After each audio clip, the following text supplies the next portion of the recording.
Maintenant, on va tout simplement voir une série de métiers qui collent plus ou moins avec la rétention séminale.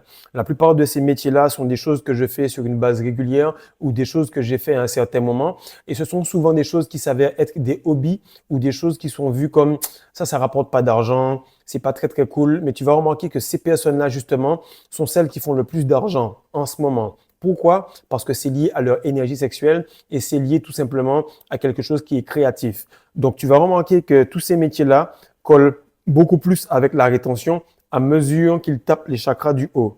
Donc, on dit souvent que quelqu'un qui est branleur, c'est quelqu'un qui est un chômeur parce qu'il ne fait rien, que l'oisiveté est la mère de tous les vices et qu'il reste à la maison à justement être en train de faire du vice, en train de se toucher.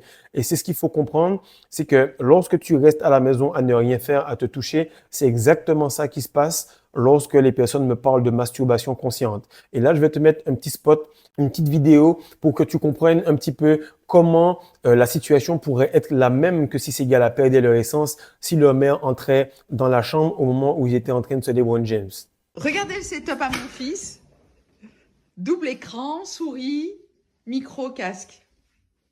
Dis bonjour. Donc là, tu le remarques, tu as vu un petit peu la situation et tu remarques que c'est stressant, c'est gênant.